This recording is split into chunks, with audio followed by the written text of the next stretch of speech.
So आज पनि म अकाउन्टको हेर्न खोजिरहेको छु। अब आज चाहिँ हामी के हेर्छौँ भन्दाखेरि अकाउन्टमा चाहिँ अकाउन्टको टाइपहरू हेर्छौँ होइन, ताकि हामीलाई जर्नल गर्न चाहिँ सजिलो होस्। अब टाइप्स अफ अकाउन्टमा कुरा गर्नुपर्दा personal account, impersonal account, impersonal अकाउन्टभित्र चाहिँ हाम्रो रियल अकाउन्ट र नोमिनल अकाउन्ट पर्छ होइन। अनि पर्सनल अकाउन्ट भनेको के भन्दाखेरि कुनै पनि अब मान्छेको नाम, मान्छेसँग रिलेटेड होइन, अथवा कुनै संस्था होइन, कुनै स्कुल होइन, त्यसलाई चाहिँ हामी पर्सनल अकाउन्ट भन्छौँ। रियल अकाउन्ट भनेको चाहिँ खासमा हाम्रो धन सम्पत्तिहरू चाहिँ हाम्रो रियल अकाउन्टमा पर्छ होइन। सो रियल अकाउन्टमा पर्ने भयो। अनि इक्जाम्पलमा यसको क्यास छ, ब्याङ्क छ, stock, inventory, furniture, equipment, vehicle, machinery अनि ल्यान्ड र बिल्डिङ भयो होइन। यो चाहिँ हाम्रो सोएबल हुने भयो, टचेबल हुने भयो अनि भ्यालुएबल हुनु पऱ्यो होइन। अब अर्को छ हाम्रो नोमिनल अकाउन्ट। नोमिनल अकाउन्ट भनेको चाहिँ अब स्यालेरीहरू दिनु पऱ्यो होइन, स्यालेरी दिनु पऱ्यो, कसैको भाडा तिर्नु पऱ्यो होइन। अनि हामीले किनेर ल्याएको स्टेसनरी हुन्छ नि, त्यो त अब हामीले किन्यो अनि त्यो खासै पछि भ्यालुएबल हुँदैन नि त, त्यसलाई चाहिँ हामीले नोमिनल लाग्छौँ होइन। अहिलेकोलाई चाहिँ यति मात्र बुझ्नु, हामीलाई अहिले डिटेलली चाहिँ चाहिँदैन होइन। अनि हामीले के बुझ्नु पऱ्यो भने पर्सनल अकाउन्टमा चाहिँ डेबिट भनेको चाहिँ रिसिभर हुन्छ होइन, क्रेडिट भनेको चाहिँ गिभर हुन्छ होइन। जसले पायो त्यो चाहिँ डेबिट हुन्छ भने जसले चाहिँ दियो त्यो चाहिँ गिभर हुन्छ।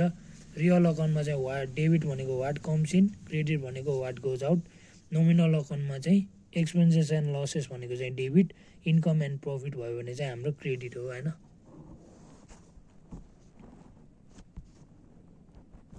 सो अब जर्नल गर्ने प्रोसिड्युरहरू के छ भन्दाखेरि हामीले यो 5वटा रहेको छ होइन। अब सुरुमा हामीले जान्नु पऱ्यो त्यो ट्रान्ज्याक्सन चाहिँ फाइनेन्सियल नेचरसँग छ कि छैन भनेको, पैसासँग रिलेटेड छ कि छैन भनेको, identify whether the transaction is of financial nature or not. अनि त्यो कुन अकाउन्टसँग रिलेट हुन्छ होइन, त्यो हामीले डिटरमाइन गर्नु पऱ्यो। त्यसपछि हामीले त्यही अनुसार हामीले रुल लगाइदिन्छौँ होइन। अनि त्यसपछि हामीले जर्नल बुकमा हामीले गर्छौँ, जुन मैले हिजो यो वालामा भनेको थिएँ, यो हामीले फर्मेट बुझ्यो भने हामीले गर्न सक्छौँ होइन।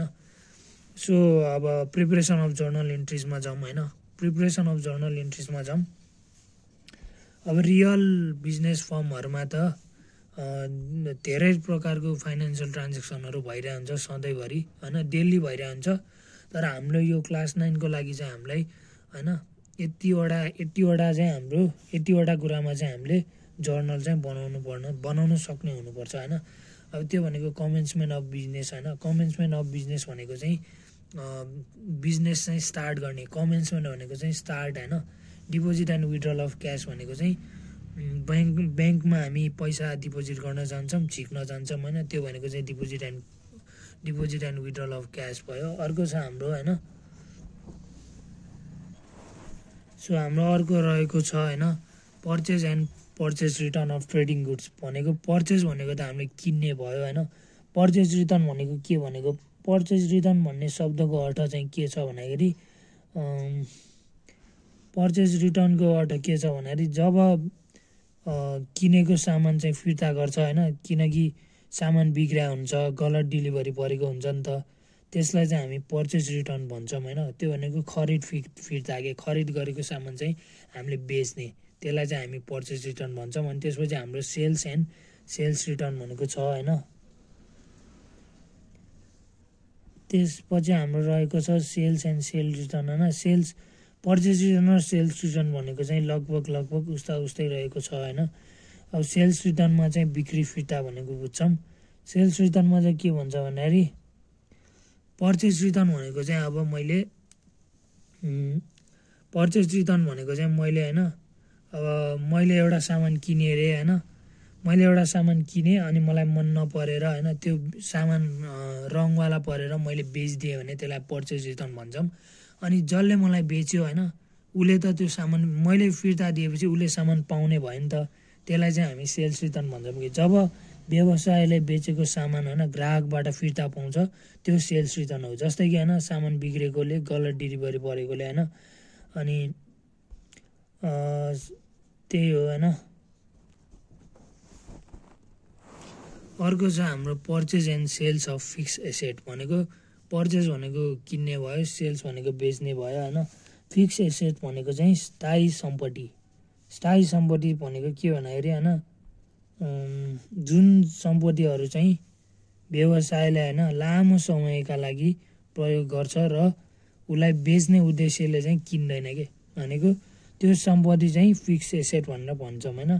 फिक्स एसेटले 1 वर्षभन्दा बढीको लागि चाहिँ हाम्रो युज गर्न चाहिँ हामीलाई हेल्प गर्छ। भनेको उदाहरणहरूमा जानुपर्दा ल्यान्ड होइन, जस्तै कि ल्यान्डहरू त्यो के गर्न भने कार्यालय बनाउनलाई हेल्प गर्ने भयो, बिल्डिङले काम गर्न वा भाडामा दिनलाई काम लाग्ने भयो, मसिनरीको उत्पादन कार्यमा हेल्प गर्ने भयो, फर्निचरको कार्यालयमा प्रयोग गर्ने भयो, अनि भेहिकलको सामान वा कर्मचारी पुर्याउनमा हेल्प गर्ने भयो होइन। त्यो चाहिँ हाम्रो के भन्दाखेरि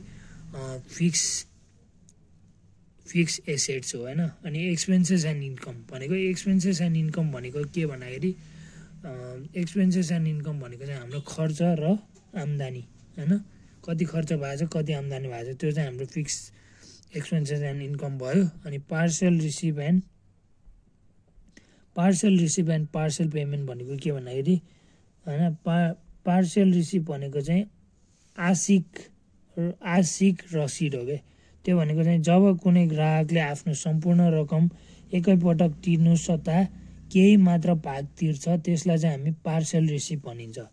अर्थात् होइन, उदाहरणको लागि के भनिन्छ, कम्पनीले सीता ट्रेडर्सलाई सामान बेचेको थियो अरे होइन RS 10,000मा, तर अहिले चाहिँ सीताले चाहिँ मात्र 4,000 मात्र दियो भने होइन, 4,000 मात्र दियो भने, अब 4,000 मात्र दियो भने बाँकी हाम्रो 6,000 बाँकी हुन्छ नि त, त्यसलाई चाहिँ ब्यालेन्स दियो भन्छौँ क्या।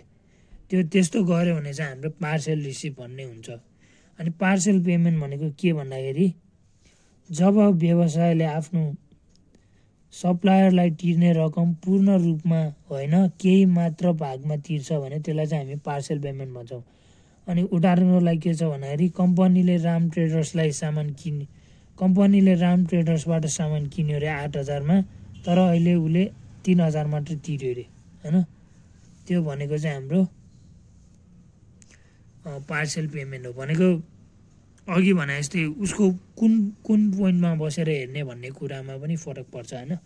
अनि ड्रइङ भनेको त अब बुझिहाल्छौँ, ड्रइङ गर्नको लागि भयो। डिप्रिसिएसन भनेको चाहिँ हाम्रो अब मैले एउटा सामान किनेँ अरे आज 10,000मा किनेँ अरे, अब भोलि 8,000 हुन्छ होइन। युजमा गइसकेपछि हाम्रो त्यो भ्यालु घट्छ नि त, त्यही भएर त्यो चाहिँ हाम्रो डिप्रिसिएसन भन्छ होइन। अनि डिस्काउन्ट भनेको चाहिँ अब छुट दिने, यति % छुट दिने, उति % छुट दिने भनेर हुन्छ नि, त्यही भएर होइन। अब यति टाइपको चाहिँ म एउटा इक्जाम्पल चाहिँ बुझाइदिन्छु होइन। सो आजको लागि कन्टेन्ट यति नै गरौँ होइन। So thank you.